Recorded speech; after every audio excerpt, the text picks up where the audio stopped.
Magandang hapon po sa inyong lahat. Ako po si June and welcome po sa panibagong episode ng ating vlog. Tatlong bagay po ang pag-uusapan natin ngayon. Number 1, Vice Ganda. Bumanat na po sa gobyerno. Especially po sa congressman, sa mga senador. Ito po yung hinihintay ko eh. Nagtataka ko, parang tahimik si Vice. Lalo na mag-e-eleksyon. Dati talagang nagsasalita yan eh, no? Ito na po, nagsalita na si Vice Ganda. Kahapon po itong banat niya. Pero meron pa siyang banat kanina. Medyo nakalimutan ko na lang. Pero tungkol po sa gobyerno rin, tungkol sa politika. Kumakain kasi ako kanina.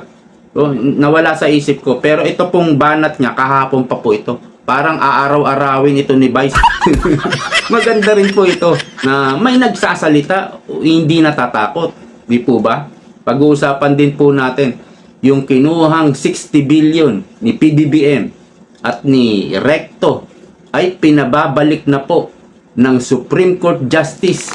Meron pong isang Supreme Court Justice na ipinababalik na yung kinuha nilang 60 billion at ayon naman doon sa spokesperson nila, kay Claire Castro, ay willing naman daw silang ibalik, no? Kapag inutos ng Supreme Court. Pero dapat kung ibabalik nila, dapat agad-agad ibalik nila. At dapat may witness. Mamaya pag-usapan po natin yan. At dito naman po kay Ma'am Malu Tikia. Hindi na rin po hindi na rin po nakapagpigil. Bumanat na rin po. Especially po dito kay Yusek Claire Castro. Mamaya po yan. So unahin na po natin itong si Vice Ganda. Kanina po, tanghali, meron akong napanood, no? Kumakain ako eh. Hindi ko nga masyado naintindihan kasi nga kumakain ako. May banat na naman si Vice Ganda. Pero kahapon po yata ito. Babasahin ko po sa inyo. Legislative. Yan yung branch ng Kongreso at saka ng Senado. Ang trabaho talaga nila ay gumawa ng batas. Yan po under the Constitution. Ito yung pangunahing trabaho ng Kongreso at ng Senado, ang gumawa ng batas. Yung pong budget hearing, yung gagawa ng budget, sila po yan talaga eh. At yung budget, isinasa batas po yan. Kaya puro batas po talaga dapat ang pangunahing gawain nila, no? Kaya dapat ang iboboto natin sa Kongreso at Senado ay yung gagawa ng batas. Yung may alam na gawing batas at may planong gumawa ng batas. Unang-una po, titignan nyo yung plataforma ng mga kandidato. Meron akong naririnig na napapanood na interview, isang kumakandidatong senador eh. Walang panukalang batas. Wala pong plataforma eh. Sikat po yun eh. Kilala nyo. Kaya lang, masasabi natin matulungin siya, no? Pero dapat meron kang plataforma. Meron kang inihahandang batas para sa yung ikabubuti ng mahihirap, para sa kapakanan ng mga mamamayang Pilipino. Yun dapat ihahanda mo, kumakandidato ka pa lang eh. At dapat pag nanalo ka, tuparin mo yung platapormang inilalatag mo sa taong bayan.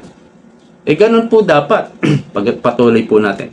Dahil ang Kongreso at Senado, ang ginagawa po niyan talaga ay gumagawa ng batas, hindi nagbibigay ng ayuda. Lawmaking, hindi yung namimigay o mamimigay sila ng pera. Ibig po sabihin ni Vice Ganda, tutol siya dito po sa mga AKAP, AIX, TUPAD, MAIX, lahat po ng ayuda na yan na kinreate po ni Martin Romualdez, tutol po si Vice Ganda. Ito naman po talaga ang maganda, no, sa ating bansa na demokrasya. Especially si Vice Ganda, ang laki po ng ibinabayad nito na tax taon-taon. Karamihan po sa mga sikat na artista, hindi po bumababa ng milyon ang mga binabayad niyang tax. Yung iba nga pong artista, umaabot ng 20 million sa isang taon ang kanilang tax. Biruin mo, napakalaki po nun. Napakalaki po nun. Tapos mababalitaan mo lang, ipamimigay ng isang speaker, pamumudmud lang. Para ano, alam na nga natin na meron siyang pangarap na maging presidente dahil po sa dynasty nitong Marcos, Araneta, Romualdez. Gusto nila sila yung manatili sa pwesto, yung pamilya lang nila. Kaya po ginugurgur ngayon si Inday Sara. So alam na natin, hindi na dapat kailangan i-memorize. Kumbaga, yun na po yung yung direction po ng kanilang politika, no? Maaga pa lang sisirain na nila yung potensyal na pwedeng makalaban o mabigat na pwedeng makalaban sa 2028. Dapat po naintindihan nyo na yan, lalo na yung mga hanggang ngayon naniniwala pa rin po sa mga nambudol na sa atin. Ilang beses na po tayong binudol. So, eto napakaganda. Nagbabalik si Vice Ganda para magsalita. Yung para matauhan naman kahit papaano yung mga congressman at ilang senador na tatanggap ng AKAP, tatanggap ng AX, TUPAD para sa kanilang sariling interes. So napakaganda po nito, sana masundan pa po ng ibang mga sikat na artista na bumanat po, kasi nasa demokrasya po tayo. Bumanat po sa hindi natin nagugustuhan na pamamalakad ng pamahalaan. So punta na po tayo dito po kay Supreme Court Justice anong pangalan nito? Antonio Co, no? Ito po yung balita. Return excess funds to PhilHealth, says SC Justice. Ito po yung balita ng Supreme Court, Supreme Court. Balita po ng philstar.com. Alright. Manila, Philippines. Supreme Court Associated Justice Antonio Co said the 60 billion in excess funds transferred from the Philippine Health Insurance Corporation PhilHealth to the National Treasury should be returned to the state insurance provider, which is PhilHealth. Kailangan na pong ibalik itong 60 billion na to.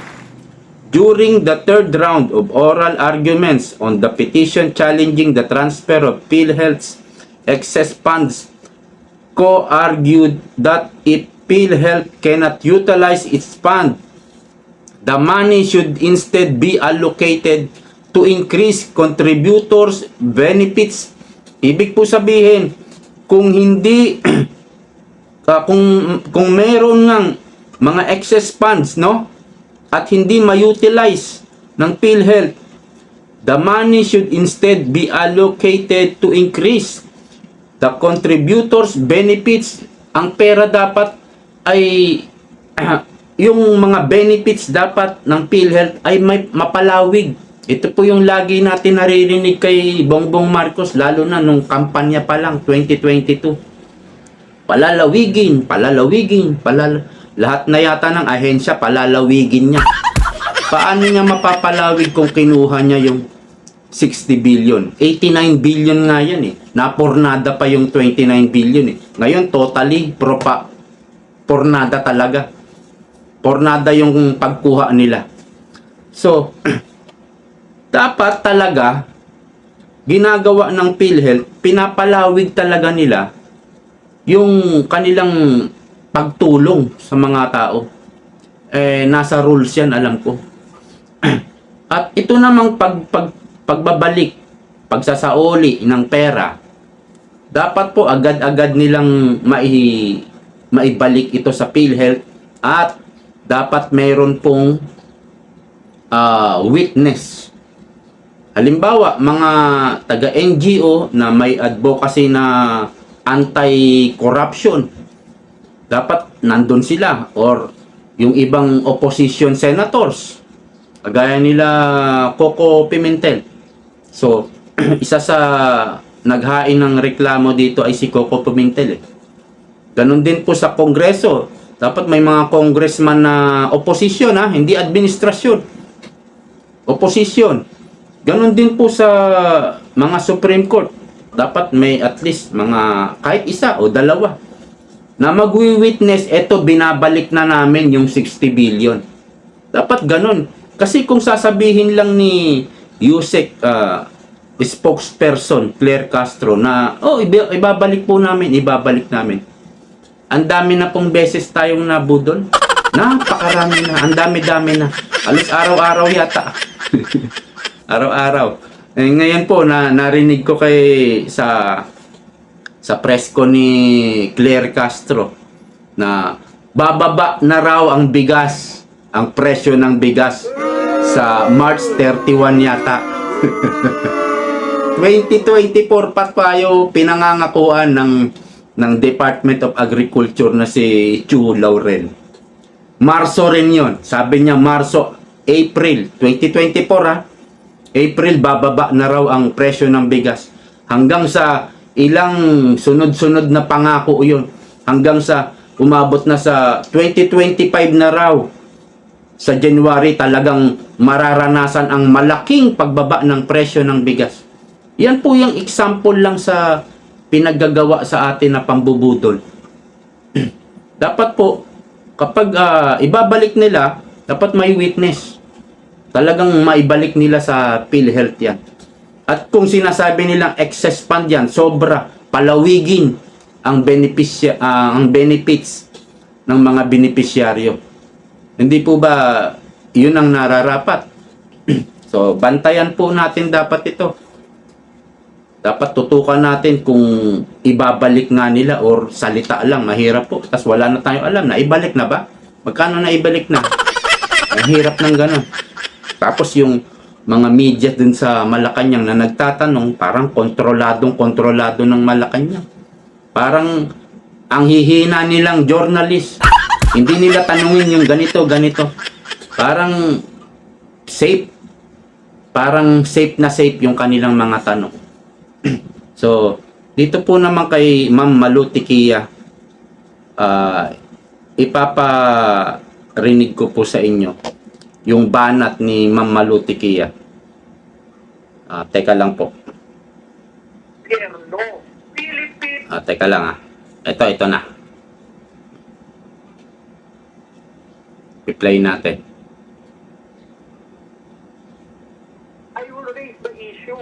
Si Yusek Castro tumatayo sa entablado ng gobyerno. Philippine Communications Office, CCO. Undersecretary ka. Pinabayaran ba ng taong bayan? Tama. Hindi para maging butangera. Hoy! Para mag-explain ng programa ng Pangulo kung ano nang nagawa sa mga problema natin. Yun! Pero nakita natin, simula nang siya'y ninumbrahan, abay talagang left and right. Ngayon, masusustain ba nila ito? In-introduce siya at the start of the campaign. Talagang strategic ng pagkaganyan niya, talagang dinesign nila to be such. So ang tanong ko, ang kampanya ay referendum ng nakaupo. Tuwing nagbubuka ng bibig si Yusek Castro, mas lalong nagagalit ang tao. Diba? Mas lalong naghihimutok, bakit ganito ang tagapagsalita? Bakit walang gawin kundi tirahin ang ang mga Duterte? Yun! Makita mo yung pagtira. Kanina po nakinig ako 'di ba ng kanyang press con. Doon po sa napabalitang tulay na bumagsak sa Isabela, di po ba? Alam nyo, ang dapat masisi dito, yung nakaraang administrasyon. Yun po ang sabi niya. Duterte na naman po. Sa Duterte na naman isisisi itong palpak na tulay na ito na nangyari sa panahon na ngayon ni Bongbong Marcos. Sa Duterte pa rin isisisi. Nakita nyo po. Nakakatawa, di po ba? 2023 po yan nabuksan. Dapat, kung ikaw ang presidente, nag-utos ka sa kung ano man yan, DOTR o DPWH, siguraduhin yung matibay yan. Dapat meron kang ganun eh. Halimbawa, yung nakidnap na bata, yung napabalita na palpak, hindi pala AKG o anti-kidnapping group ang nakahuli. So, parang gawa-gawa lang ng anti-kidnapping group. Yun nga yung sinasabi ko sa inyo, kwento ko sa inyo, na napapanood natin sa pelikula. Meron daw nakidnap, tas nang susugurin na, parang tinimbrihan na, no, para makatakas yung mga kidnappers, hindi nahuli. So, parang may involvement yung kapulisan. Dito naman po kay Yusek Claire Castro, ibibintang po talaga lahat ng mga kapalpakan ng gobyernong ito sa mga Duterte. O dahil kasi yung proyektong ito nag-umpisa pa panahon ni Noynoy Aquino. Hindi niya sinama si Noynoy. Duterte lang talaga.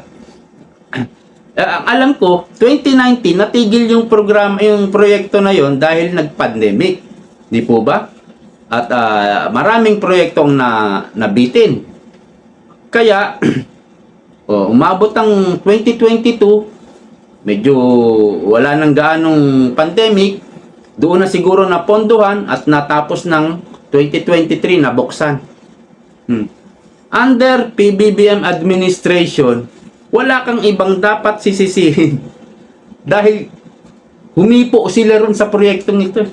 Sa proyektong yon, humipo ang administrasyon ng Bongbong Marcos. Di po ba? So kung humipo ka na ron, may partisipasyon ka na ron, sino ngayon ang dapat sisihin? Kasama ka na doon. Pero yung administrasyon ng Duterte, hindi na po nila panahon eh.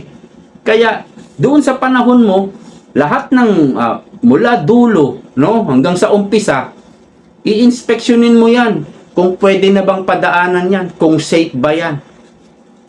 Ikaw na ang magagarantya sa panahon mo, sa administrasyon mo. Hindi po ba ganun dapat? Kaya lang, lagi silang, kapag may palpak, Duterte ang may kasalanan. So, wala tayong aasahan sa ganitong pamamalakad, sa ganitong klase ng pamahalaan natin. Tuloy natin, meron pa. Ang layo na eh. Pinabalik niya. So, pinapag-reverse niya. Her role is to destroy the Duterte name. That is her role.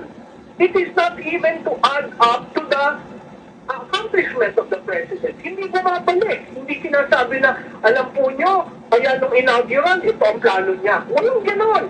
It's all a contrasting message at tirahin ang mga Duterte. Sa tingin ko, yun ang pinakamalakas na kampanya na gagawin para ang mga kandidato Presidente Duterte at Presidente Duterte ay mailagay sa posisyon. I already... So, yung role niya, sabi ni Malutikia, is to address kung ano yung mga plano ng gobyerno. Diba? Itong role po ni Claire Castro, yun ang role niya. I-announce niya ano ba yung mga latest na plano ng gobyerno. And then mag-a-accept siya ng question and answer. Minsan po, wala siyang ganun, wala siyang announcement. Haharap lang siya sa media at tatanggap siya ng question and answer. Ng question. Ang hindi lang maganda, ayaw nilang i-declare ito na spokesperson. Wala raw spokesperson si PBBM. Yun yung ginagawa niya eh. Tumatayo siya bilang spokesperson. Yun nga ang sinabi sa kanya ni Cheese. Kung ano yung sinasabi mo dyan, parang yun na rin ang sinabi ng presidente. Dahil ikaw kumbaga, ikaw na nga talaga yung spokesperson, hindi nyo lang dinideclare na spokesperson ka. Baka siguro para makalusot pa si PBBM. Hindi ko, hindi ko diniscuss sa kanya yan. O walang ganyan, baka magkamali, sumablay. Alam nyo na, kailangan laging lumusot si PBBM kapag mayroong sablay, kapag mayroong palpak. Yan po ang ginagawa nito ni Yusek Castro. Kaya nga, nainis na si Ma'am Malutikia. Tinuturuan na siya. Tinuturuan na po. Dapat, ang trabaho mo, ayun na nga, ang role mo, ay announcement, no? Ano yung mga gagawin ng pamahalaan. Ang ginagawa bumanat sa Duterte. So, meron tayong vlogger na narinig, kaya siguro ito hinire para banatan ang mga Duterte at mga kalaban, bumabatikos sa pamahalaang ito. Tagabanat. Kaya sinabi namin, unang araw pa lang ng taong ito, ang tawag na namin attack dog. Kasi yun talaga yung bungad.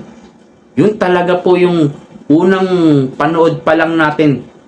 Banat na agad siya. Attack dog po ang tawag dyan. Kaya po hinari ito ng gobyerno ni Marcos. Hanggang dito na lang po. Maraming salamat sa panonood. See you po next time. Bye-bye.